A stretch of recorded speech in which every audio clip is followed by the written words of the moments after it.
Okay, ఎగ్జాక్ట్గా ఒక్క ఆధ్యాత్మికత విషయం నుంచి ఒక చిన్న మీరు బాగా మంచి నీతి కథలు చెప్తుంటారు, రకరకాల కథలు చెప్తుంటారు, చాలా నాలెడ్జ్ ఉంది ఆ విషయాలలో. ప్రేక్షకుల కోసం ఒక మంచి నీతి కథ చెప్పి మనం మన ఇంటిలోకి వెళ్ళిపోదాం. ఒక మంచి నీతి కథ అంటే మనం కానీ దేవుణ్ణి మనసారా ప్రార్థిస్తే మాత్రం 101% మనం ఎందుకు వాడిని ఆరాధిస్తున్నామో అతను ఫుల్ఫిల్ చేస్తాడు. ఓకే. ఒక వ్యక్తి తన తాలూకు ఒక చిన్న చార్టర్డ్ ఫ్లైట్లో వెళ్తుండేను. అనుకోకుండా ఆ ఫ్లైట్ ఏదో ప్రాబ్లం వచ్చింది, పొలాల్లో ల్యాండ్ చేశాడు. పొలాల్లో ల్యాండ్ చేసే టైం చూసేసరికి ఆల్మోస్ట్ 4:30 అయిపోయింది సాయంకాలం. అతను వెళ్ళవలసింది అహ్మదాబాద్ వెళ్ళాలి, యమా స్పీడ్లో వెళ్ళిపోవాలి, చాలా పెద్ద బిరుదు ఇస్తున్నారన్నమాట, one of the biggest medal for his life అనేసి. బయటకు చూస్తూ దూరంగా ఒక విలేజ్ కనిపించి పరిగెట్టి వెళ్ళాడు. అక్కడ వెళ్ళి ఏది అంటే ఒక డొక్కు అంబాసిడర్ కారు దొరికింది. రిక్వెస్ట్ చేశాడు, నన్ను అహ్మదాబాద్ దాకా దింపుతావా అనేసి. అలాగే సార్ దింపుతా అన్నాడు. ఓల్డ్ అంబాసిడర్ కార్ వాళ్ళ వెళ్తున్నప్పుడు వాళ్ళ ప్యాసేజ్ అంతా ఈ విలేజ్కి అహ్మదాబాద్కి మధ్యన ఒక చిన్న ఫారెస్ట్ స్ట్రెచ్ నుంచి వెళ్ళాలి. 5:30 కారు అయిపోయింది. అలాంటి టైంలో మొత్తం కారు మబ్బులన్నమాట, వర్షం, విపరీతమైన వర్షం ఆరంభమైపోయింది. ఆ కారు వాడు చెప్పాడు, సార్ నా కారు ఈ చీకట్లో డ్రైవ్ చేసే పొజిషన్లో లేదు సార్, ఎందుకంటే నాకు వైపర్స్ కూడా లేవు, మీరేమనుకోకపోతే నన్ను క్షమించి అని. ఇతని తాలూకు ఇరిటేషన్, ఈ వ్యక్తి తాలూకు ఇరిటేషన్ హైప్లోకి వెళ్ళిపోయిందన్నమాట.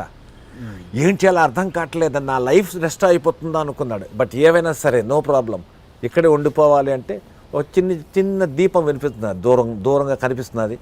అక్కడికి వెళ్ళి డోర్ నాక్ చేశాడు. చేస్తే ఒక లేడీ డోర్ ఓపెన్ చేసింది.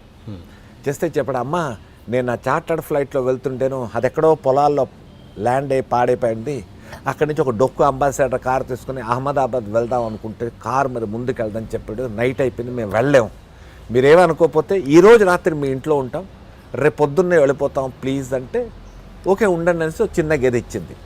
రాత్రి తినడానికి ఫుడ్ పెట్టింది, అన్నీ అయి పొద్దున్నేసరికి మొత్తం అంతా తెరివి ఇచ్చింది. బయలుదేరుతుంటే టీ తెచ్చిచ్చింది. టీ తాగుతూ ఈ వ్యక్తి అతను అన్నాడు, ఒక చిన్న విషయం అడగచ్చా అని. చెప్పండి. ఏంటంటే నిన్న నైట్ నుంచి చూస్తున్నానమ్మా, నువ్వు నోట్లో ఏదో మర్మరింగ్ ఏదో అలా చెప్తున్నావు, వాట్ ఈజ్ దట్ అని. అంటే ఆవిడ చెప్పింది, నాకు నారాయణ అంటే చాలా ఇష్టం అండి, అందుకోసం నా నోట్లో నేను ఓం నమో నారాయణ ఓం నమో నారాయణ ఓం నమో నారాయణ అనేసి ప్రే చేస్తూ ఉన్నాను. ఎందుకోసం అడిగాడు. లోపల చిన్న కొట్టుంది, దాంట్లో నాకు 10 సంవత్సరాల కుర్రోడు ఉన్నాడంటే మా బాబు, వాడికి ఏదో బ్రెయిన్లో ఒక ప్రాబ్లం వచ్చింది, ఆ ప్రాబ్లం ఎలా క్యూర్ చేయాలనేసి నా దగ్గర ఉన్న స్తోమతకి ఇక్కడున్న చుట్టుపక్కల డాక్టర్ దగ్గరికి తీసుకెళ్ళాను, బట్ వాళ్ళకి ఎవరికీ తెలియలేదు. ఆఖరికి ఒక లేడీ డాక్టర్ చెప్పింది, మలేషియాలో డాక్టర్ అబ్దుల్ ఫరీద్ అని ఒక డాక్టర్ ఉన్నాడు, అతని దగ్గరికి తీసుకెళ్తే వీడు బాగవుతాడు, నేను వెళ్ళలేను కాబట్టి నారాయణని ప్రే చేస్తున్నా ఏదోలా హెల్ప్ చేయమని. ఇంకేం లేదండి అనేసరికి ఈ వ్యక్తి ఎవడైతే ఆవిడతో మాట్లాడుతున్నాడో అల్లా అని కూర్చుంటున్నాడు మోకాళ్ళ మీద. చెప్పాడు, నా పేరే అబ్దుల్ ఫరీద్ అమ్మా, నేనేమో యాక్చువల్లీ అహ్మదాబాద్ నాకు అవార్డు ఇస్తారని వెళ్తుండే నా ఓన్ ఫ్లైట్లో. అంటే ఈవిడ అబ్దుల్ ఫరీద్ దాకా వెళ్ళే స్తోమత ఇవాడికి లేదు కాబట్టి, ఆ నారాయణని నమ్మింది కాబట్టి ఆ అబ్దుల్ ఫరీద్ అన్న ఒక డాక్టర్ని ఈవిడ దగ్గర తీసుకొని వచ్చాడు. If you believe it, it's really very strong. లేదు ఇవన్నీ ఎగ్జాంపుల్స్ కథల్లాగా చెప్తున్నావు అంటే దానికి చెప్పడానికి లేదు. ఎందుకంటే ఏదైనా స్ట్రాంగ్ స్టాంప్ పడాలి అంటే ఒక ఎగ్జాంపుల్ ద్వారానే వెళ్తుంది, లేకపోతే వెళ్ళదు. అలాంటి దానికే ఇలాంటి stories. And it is a fact. Doctor Abdul Farid అన్న ఒక డాక్టర్ మలేషియాలో ఉన్నాడు. అండ్ ఇంకో విషయం చెప్తాను, ఒక గుజరాతీ డాక్టరు బాంబేలో ఉండేవాడనమాట. అతని గురించి స్టోరీ మొత్తం పడింది. యాక్చువల్లీ హీఈస్ అన్ అథెయిస్ట్. దేవుడు అంటే నమ్మకం లేదు, దేవుడు అంటే అతనికి నమ్మకం లేదు. అలాంటి డాక్టర్ ఏంట్రా అంటే వారం రోజులు ఇండియాలో ఉంటాడు, మిగతా 3 వారాలు బయట తిరుగుతుంటాడు. ఒక లేడీ అనుకోకుండా అతని దగ్గరికి వచ్చింది. ఆ లేడీకి ఒక 8 సంవత్సరాల కూతురు. ఆ కూతురుని తీసుకొని వస్తే he is a heart surgeon, very famous. అతని పేరు ఆనంద్ దేశాయి అనుకుంటా, ఇఫ్ ఐఎమ్ నాట్ రాంగ్.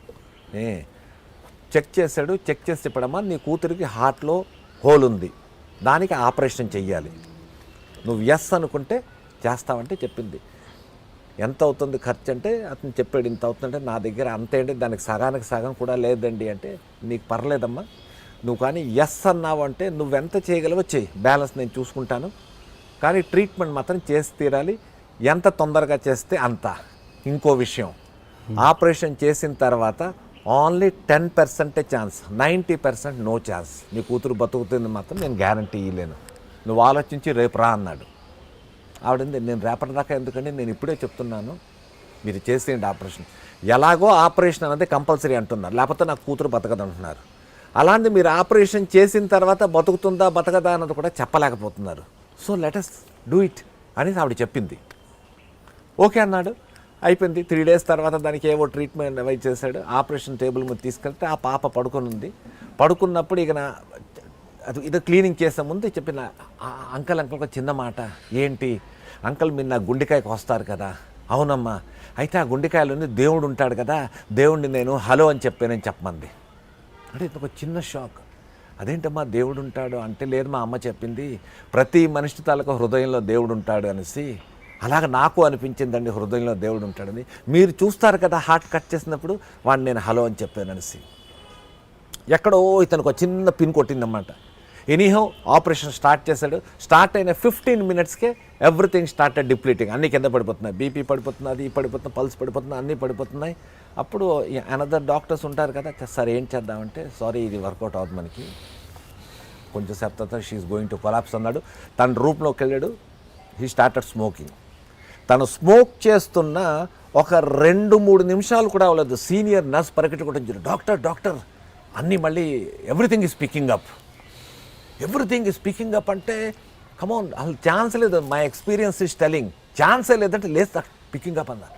అంటే ఆ సిగరెట్ అక్కడ వదిలేసి పరిగెట్టుకుంటూ వచ్చి చూస్తే మళ్ళీ ఏవేవైతే సింక్ అయిపోతున్నాయి మళ్ళీ ఎవ్రీథింగ్ ఈజ్ కమింగ్ అప్. ఇమ్మీడియట్గా స్టార్ట్ చేశాడు, ఆపరేషన్ చేశాడు. Operation is successful.